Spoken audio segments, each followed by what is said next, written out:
कहानी का नाम ट्रेन का यादगार सफर।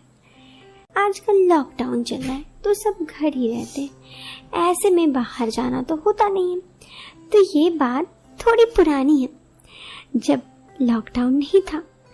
ये बात मेरी शादी के पहले की है, तब मैं ग्रेजुएशन कर रही थी और तब ट्रेन के सफर में ये यादगार कहानी है जो आप सबको बता रही हूँ। मैं हमेशा अपने आप में बंधन के रहती। मुझे हर महीने कोई ना कोई जिंदगी में प्यार चाहिए था। कई बार किसी से मैं मिल भी जाती तो कई बार ऐसे ही बैठा जाना पड़ता।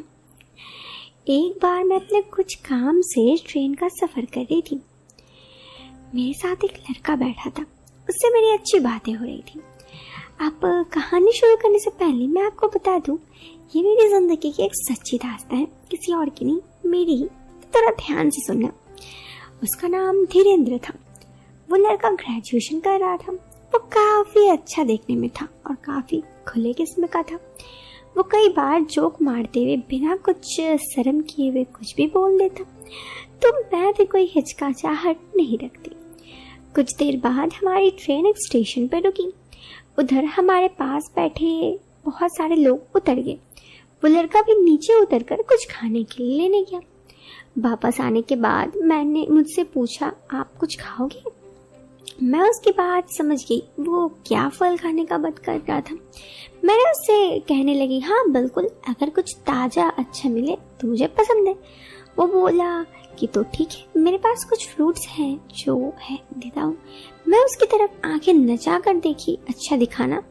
उसने फ्रूट्स निकाले और फ्रूट्स दे दी। आप भी ना बस मुझे गलत मत समझो, मैं तो सीधा साधा बालक हूँ।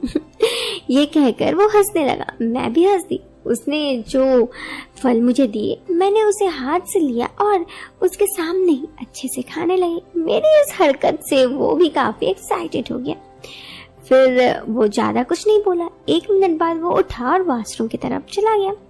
मुझे पता था वो क्यों गया है। थोड़ी देर बाद आकर वापस बैठ गया। उसकी तरफ देखकर मैंने कहा कि वैसे उसने मुझे कहा, वैसे मुझे सेब पसंद है। मैंने कहा, हाँ मैं समझ गई आप क्या बोल रहे हैं। मैंने भी एक अंगड़ाई लेते हुए उसकी तरफ देखा और हंसते हुए कहा, सेब बहुत पौष्टिक भी होते हैं। उसने कुछ समझ लिया और धीरे धीरे बातचीत करना और बढ़ा दिया। मैं भी नहीं रोकी। अगले स्टेशन में ट्रेन से कुछ लोग उतर गए, पर इस बार कोई नहीं चढ़ा। अब मैं ट्रेन के आगे की तरफ 4 लड़के थे और बीच में हम दोनों ही रह गए थे। मैं सो गई। जब उठी तो देखी कुर्ती थोड़ा गीला हो गया था। मुझे लगा पसीना सा आ गया। मैं वॉशरूम की तरफ देखी, सूंघी तो समझ में आया ये क्या है।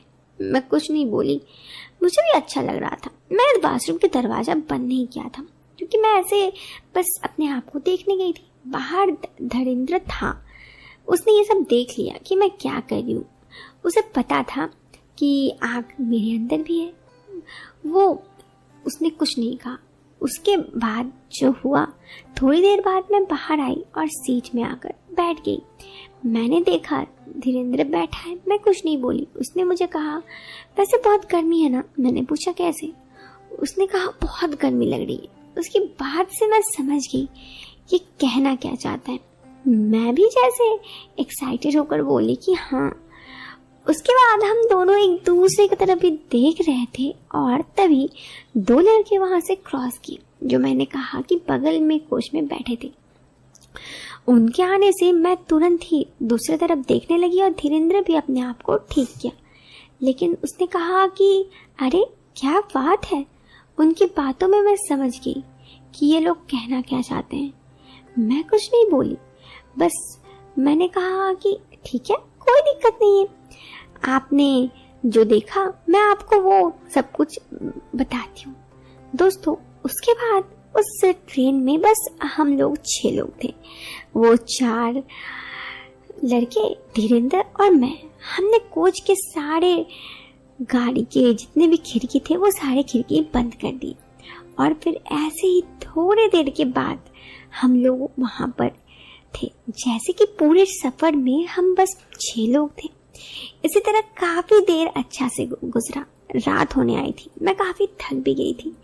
वे लोग मुझसे बहुत खुश थे, मुझसे जैसे कह रहे हो कि तुम तो बहुत अच्छी हो। मैं भी तो यही चाहती थी, उन लोगों के साथ कुछ देर बिताना, कुछ वक्त। दोस्तों फिर क्या, उस वहाँ के बाद की बात है। मैं अब वहाँ पे कब टीटी आ गया पता ही नहीं चला। उसने हम लोगों को इस हालत में देखा, हम पांचों को, और फिर मुझे धमकी देके कहा ये सब क्या हो रहा है। मैं बहुत डर गई। उसने मुझे अपने साथ ले जाने को कहा। सब लड़के कहने लगे अरे माफ कर दीजिए, इसे मत ले जाइए, मत ले जाइए। लेकिन टीटी मुझे डराते हुए कहने लगा। सबने रिक्वेस्ट की पर नहीं माना। मेरे से स्टेशन आने पर उसने मुझे अपने ऑफिस ले गया। काफी देर उसने मुझे जेल के नाम पे डराया। मैं बहुत डर गई थी, क्या सच में वो मुझे जेल ले जाएगा। लेकिन मैं समझ गई इसकी नीयत भी कुछ ज्यादा सही नहीं है। अंत में उसने बोला बचने का एक रास्ता है। मैंने कहा मुझे बिना कुछ सुने मंजूर है। वो भी हंस दिया और मुझे अपना क्वार्टर पर चलने बोला। अब मैं क्या ही करती, मैं उसके क्वार्टर चाट चली। उसके कमरे में जाकर उसने दरवाजा बंद किया। अब मैं कही कि मैं बहुत थक गई हूँ, मैं बाद में आ जाऊंगी। मैंने ये बहाना बना रही थी। उसने कहा चुप, अगर तुम चाहती हो कि तुम्हें जेल ना हो तो चुपचाप मन से मैं जो कह रही हूँ वो सुन। अब मुझे और रास्ता क्या था, तो मुझे टीटी की बात सुननी पड़ी। खैर उसके बाद मैं टीटी के साथ शाम तक का वक्त गुजारी। फिर शाम में मैं अपने शहर तो पहुंच ही गई थी भोपाल, वहां से अपने घर आ गई। इसके बाद की लाइफ मेरे लिए बिल्कुल बदल गई। ट्रेन का सफर में जो हुआ, लेकिन वो टीटी मुझे बहुत पसंद था। एक दिन टीटी ने मुझे कॉल करके बुलाया तो मैं भी टीटी के पास चली गई। इस तरह ये सिलसिला चलता रहा। मैं कई बार उस टीटी से मिलने उसके क्वार्टर जाती। इसी तरह काफी एक साल बीत गया और फिर एक साल बाद मेरी शादी लग गई। अब मेरे पति से मेरी फोन पर बातें होती। मेरे पति के कुछ रिश्तेदार क्योंकि इसी शहर में रहते तो अब मुझे उस टीटी के घर जाना दिक्कत होता। लेकिन वो टीटी मानने को तैयार ही नहीं था। उसे मुझसे इस तरह से प्यार हो गया था कि वो मुझे हर हफ्ते अपने यहाँ बुला रहा था। बड़ी मुश्किल से मैंने उससे पीछा छुड़ाई। अभी फिलहाल मेरी पति से फोन पर बात हो रही थी। फिर मेरे पति के साथ मेरी शादी फिक्स हो गई और शादी होने के बाद मैं दूसरे शहर आ गई। फिर तो जिंदगी बदल सी गई। अभी लॉकडाउन में खैर क्या ही बताऊं, जिंदगी बोरिंग हो गई है। फिर लॉकडाउन के बाद किसी और लोगों से मिलूं तो वो कहानी आपको जरूर मेरी जिंदगी की बताऊंगी। अभी इस वीडियो से लेती हूँ अलविदा, मिलते एक नेक्स्ट वीडियो में। टिल देन आप इस वीडियो को लाइक कर सकते हो, चैनल पे पहली बार आए हो तो सब्सक्राइब करना। दोस्तों एक बात, कहानी कैसी लगी कमेंट करना। Till then bye bye, take care.